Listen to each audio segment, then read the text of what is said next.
Hi, so this is super 30 laws of മോഷനിലെ questions ആണ്. ബാക്കി ക്വസ്റ്റ്യൻസ് ഒക്കെ പ്ലേലിസ്റ്റിലുണ്ട്, അവിടെ പോയിട്ട് കാണാം. ക്വസ്റ്റ്യൻ നോക്കാം. 2 blocks A and B of weight 20 Newton and 100 Newton respectively. ഇപ്പോൾ 2 ബ്ലോക്കുകൾ തന്നിട്ടുണ്ട്, അതിൻ്റെ വെയിറ്റ് എത്രയാണ്? 20, 100.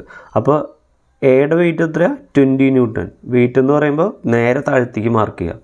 രണ്ടാമത്തെ വെയിറ്റ് 100 Newton അല്ലേ, അത് നേരെ താഴത്തേക്ക്. വെയിറ്റ് എപ്പോഴും നേരെ വെർട്ടിക്കലി ഡൗൺവേർഡ് മാർക്ക് ചെയ്തു.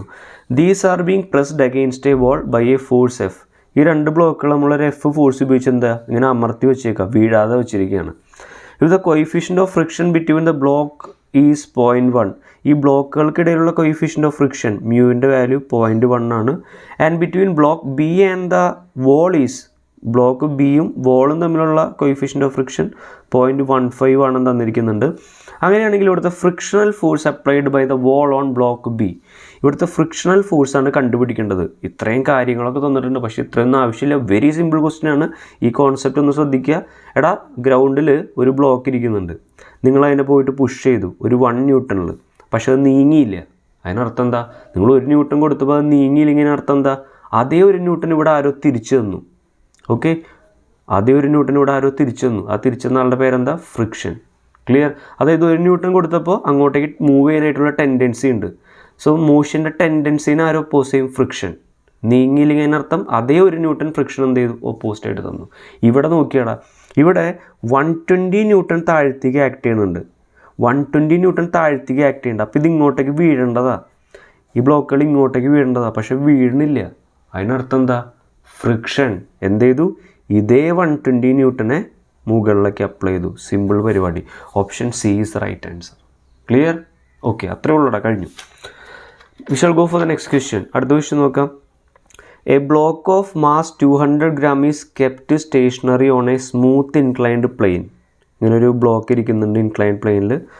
By applying a minimum horizontal force F equal to √x newton as shown in figure. അപ്പോൾ ഇത് റെസ്റ്റിലിരിക്കാൻ കാരണം ഇവിടെ ഒരു ഫോഴ്സ് കൊടുത്തിട്ടുണ്ട്, √x എന്ന് പറയുന്നൊരു ഫോഴ്സ്.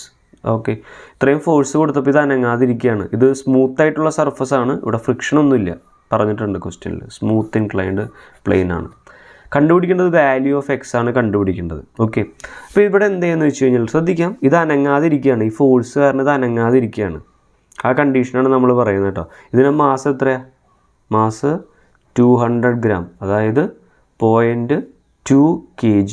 ഓക്കെ, അപ്പോൾ ഇതിൻ്റെ വെയിറ്റ് എത്രയായിരിക്കും? വെയിറ്റ് താഴത്തേക്ക് ആക്ട് ചെയ്യും. വെയിറ്റ് എത്രയായിരിക്കും? വെയിറ്റ് എന്ന് പറയുന്നത് 0.2 × 10, ദാറ്റ് ഈസ് 2 ന്യൂട്ടൺ ആണ് ഇതിൻ്റെ വെയിറ്റ്. കണ്ടോ, 2 ന്യൂട്ടൺ താഴത്തേക്ക് ആക്ട് ചെയ്യണം. ഈ വെയിറ്റിന് 2 കമ്പോണൻറ്റ്സ് ഞാൻ കാണിച്ചു തരട്ടെ. ഇങ്ങനെ റിസോൾവ് ചെയ്യട്ടെ. ഇനി ഇങ്ങനെ റിസോൾവ് ചെയ്യാം, നമുക്ക് ഇങ്ങനെ റിസോൾവ് ചെയ്യാം. കണ്ടോ, ഇവിടെ എപ്പോഴും നിങ്ങൾ ശ്രദ്ധിക്കുക, ഇവിടെ വരുന്ന ആംഗിൾ എത്രയായിരിക്കും? ഈ ആംഗിളാണ് ഇവിടെ വരിക. അതെങ്ങനെയാണെന്നുള്ളത് ഞാൻ തൽക്കാലം പറയുന്നില്ല, മനസ്സിലാക്കുക. ഈ 60 ആണെങ്കിൽ ഇവിടെ വരുന്ന ആംഗിൾ എപ്പോഴും 60 ആയിരിക്കും. അപ്പോൾ തീറ്റയോട് ചേർന്ന കമ്പോണൻറ്റ് ഇത് mg ആണ് അല്ലേ. mgയുടെ വാല്യൂ 2 ആണ്. അപ്പോൾ ഈ കമ്പോണൻറ്റ് 2 cos 60, ഈ കമ്പോണൻറ്റ് എന്തായിരിക്കും? 2 sin 60. sin 60യുടെ വാല്യൂ √3/2, അല്ലെങ്കിൽ ഞാൻ ഇങ്ങനെ തന്നെ എഴുതാണ്, 2 sin 60 എന്ന് എഴുതാണ്, 2 sin 60 എന്ന് എഴുതി. ഓക്കെ, ശരി. അപ്പോൾ വെയിറ്റിൻ്റെ 2 കമ്പോണൻറ്റ്സ് നിങ്ങൾ കണ്ടോ. അപ്പോൾ ഈ വെയിറ്റിൻ്റെ ഈ കമ്പോണൻറ്റ് കാരണമാണ് ഈ സാധനം എന്ത് ചെയ്യുന്നത്? ഇങ്ങോട്ടേക്ക് ഒഴുകി വരുന്നത്.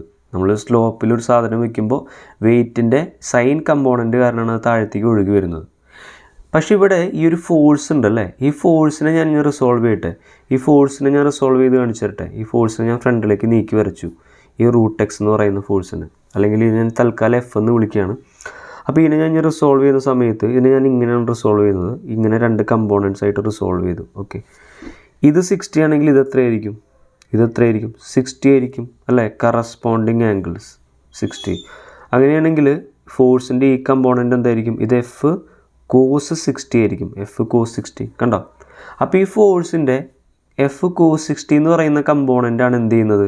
ഇതിങ്ങോട്ടേക്ക് വീഴാതെ അങ്ങോട്ടേക്ക് ഫോഴ്സ് കൊടുത്ത് ഹെൽപ്പ് ചെയ്യുന്നത്. അപ്പോൾ ഇത് വീഴാതിരിക്കുകയാണെങ്കിൽ അർത്ഥം എന്താ? സാറ് ഇതിനെ 2 sin 60 താഴത്തേക്ക് പിടിച്ച് വലിക്കുന്നുണ്ട്. അതിനാര് ബാലൻസ് ചെയ്തിട്ടുണ്ടായിരിക്കും? വീഴാതിരിക്കുകയാണെങ്കിൽ എഫ് cos 60 ബാലൻസ് ചെയ്യുന്നുണ്ടായിരിക്കും. ഇതിൽ നിന്ന് എഫ് എന്തായിരിക്കും സാർ? എഫിൻ്റെ വാല്യൂ ആണ് ചോദിച്ചിരിക്കുന്നത് അല്ലേ. ഓക്കെ, എഫിൻ്റെ വാല്യൂ √x ആണ്, അതിലെ ഈ വാല്യൂ. അപ്പോൾ നമുക്ക് എഫ് കണ്ടുപിടിക്കണം. എഫ് എന്ന് പറഞ്ഞാൽ എന്താ? 2 sin 60 divided by cos 60. So 2 into ഇത് എത്രയാണ്? tan 60. അതാണ് എഫിൻ്റെ വാല്യൂ. tan 60 √3. സോ 2√3 ആണ് എഫിൻ്റെ വാല്യൂ. എഫിൻ്റെ വാല്യൂ ആണ് കണ്ടുപിടിക്കേണ്ടത്. അല്ല, നമുക്ക് ഇങ്ങനെ കണ്ടുപിടിക്കണം. 2നെ റൂട്ടിൻ്റെ അകത്തേക്ക് എടുക്കുന്ന സമയത്ത് എന്തായിട്ട് മാറും? റൂട്ടിൻ്റെ അകത്തേക്ക് എടുക്കുമ്പോൾ 4 ആവും. സോ √12 ആയിരിക്കും എഫിൻ്റെ വാല്യൂ. ഇവിടെ എഫിൻ്റെ വാല്യൂ √12 എന്ന് കിട്ടി. ഇവിടെ എഫിൻ്റെ വാല്യൂ √x ആണ്. അപ്പോൾ റൂട്ടിൻ്റെ ഉള്ളിൽ എക്സിൻ്റെ വാല്യൂ എത്രയായിരിക്കും? 12. എക്സിൻ്റെ വാല്യൂ 12 ആയിരിക്കും.